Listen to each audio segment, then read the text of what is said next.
So I've had the opportunity to travel the country, work with hundreds of schools and thousands of educators around assessment literacy, standards-based grading, standards-aligned instruction, standards reference grading, whatever it is that you want to call it, the small piece that fits within competency-based education. And in my time working with educators, I get asked a lot of questions. I'm going to use this video to try to highlight some of my responses to some of the most frequent questions regarding SBG, standards-based grading. Question 1. Does standards-based grading get in the way of teacher autonomy? No. As a matter of fact, it increases and enhances teacher autonomy. See, in a lot of classrooms and a lot of schools these days, where we don't have a focus on standards-based grading, we focus more on standardizing instruction. Teachers are told that they have to follow the script. They have to open their books to page 1 and ask every single question on page 1, and then flip to page 2 and ask every question on page 2. Standards-based instruction, standards-based grading, standards reference learning, whatever we want to call it, is focused on the outcomes. A standard is an end goal. We have a standardized expectation for excellence and competence. We understand that teachers can utilize their God-given passions, curiosities, interests, and skills to get kids there in a number of different ways. We also recognize that demonstrating competency, demonstrating excellence, demonstrating mastery can come in an infinite number of ways. For example, if a standard asks students to be able to analyze text, it doesn't say that students have to analyze text using this assessment on this day, answering these questions. We understand that some students might choose to demonstrate their competence through debate. They might choose to do it via speech, through a PowerPoint presentation. Maybe they will use that old 10-question quiz or test that's in the back of the book. There are an infinite number of possibilities. So standards-based instruction doesn't standardize the instruction. It gives us a standard for excellence. Does it decrease autonomy? No, not at all. Matter of fact, it increases it.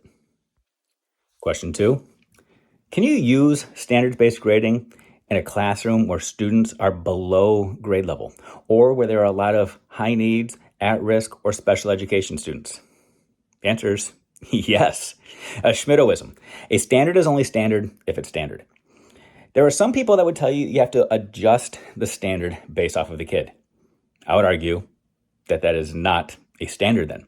A standard means it is standard. It is standardized. We have the same expectation. So how do we use this then when we have students that might be below grade level? When we might have students that have diverse learning needs?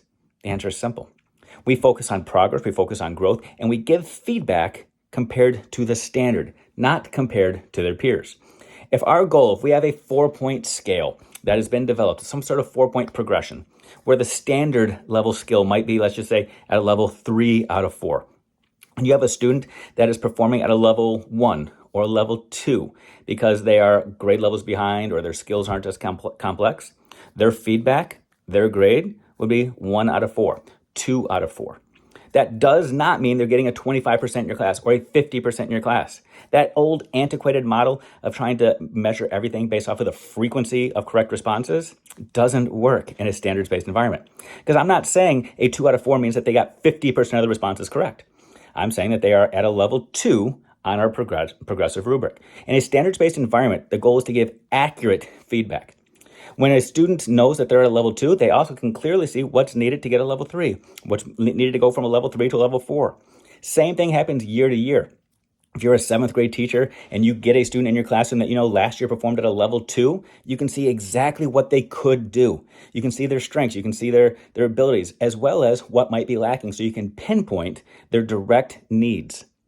When in a standards-based environment, you're able to pinpoint specific skills, abilities, and aptitudes that kids possess.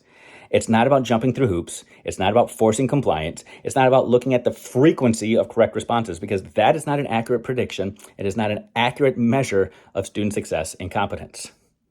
It's about measuring their depth, their transference, their leverage, and their endurance. So, can you use this in an environment where you have diverse learners, at-risk students, special education students? Absolutely. It's actually going to give you more accurate data than the data you currently have. Question 3. In a standards-based grading environment, are you telling me that responsibility and citizenship don't matter? Are you just watering down expectations because you're no longer grading behaviors? So students can just turn things in whenever they want, however they want, and you're not going to hold them accountable? No, not at all. As a matter of fact, students are held to a greater standard of excellence. There are more expectations for their success. Why? Because in a standards-based environment, we disaggregate the information. We pull out behaviors and we report those in a separate measure, in a separate category, in a separate lane, if you will. For example, if I have a kid in my class who has a C in my class, and that C is indicative of the fact that they might have gotten a couple A's and B's on some tests and quizzes, but they haven't turned in any homework and they don't participate in class, and their grade averages out to a C. If a parent gets that grade and they see a C, they're not going to know if that C is because the student doesn't understand the material, because they're goofing off, or because they're lacking in responsibility. So when we can disaggregate the information, and we can report academic progress, academic mastery in one line item, in one category, and then pull out the citizenship grade, the behavior grades, whatever it is that you want to report on that demonstrates responsibility, pull that out as a separate category, report it separately so it's not muddying the waters of academic progress. Parents, stakeholders, students can see it more accurately. There are a lot of schools that have focused on their academic or their athletic eligibility completely around that new disaggregated citizenship responsibility grade, because coaches recognize they might not be able to help a student understand the Pythagorean theorem, but they can help that kid turn in their homework. They can help that kid follow directions, get to class on time. Those are the behaviors they can help with. When that grade is pulled out separately, parents, students, other stakeholders can help out and respond to the feedback more effectively. Last question I'm going to address is, why do we need to change? Are you saying that the system that I grew up in wasn't good? Are you saying that I'm a failure because I'm successful with an A, B, C, D, F framework? All we're doing is watering down expectations, and that's never good for kids. Number one, I am not saying that your education was not good for you. But what I am saying is that it is incumbent on us, when we know better, to do better. And I'm saying it might have worked for you because you grew up in a different society, in a different system with different expectations. We're in a world today where the need is now shifted, where we're not necessarily just focused on the 3 R's of reading, writing, arithmetic. Actually, I would add a fourth or a fifth R, regurgitation and recall, where we just had to memorize a bunch of facts and spit them back. That system worked for us when we were growing up in a different society.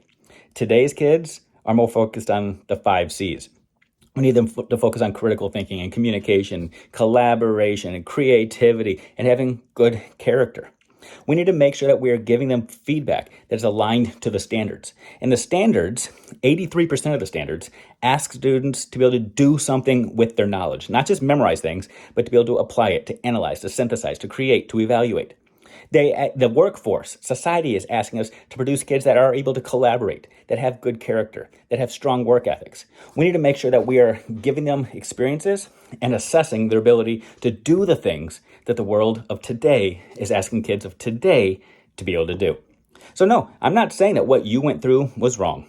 But what I am saying is the world today is different than the world that we grew up in. You have any questions about any of this? You want to push back? You want to debate? Feel free to reach out. You can find me at dave@lastinglearning.net. Shoot me an email. Look me up at lastinglearning.net or schmitto.net. Find me on social media, all the places at Dave Schmitto. I'll talk to you soon. Reach out if I can help.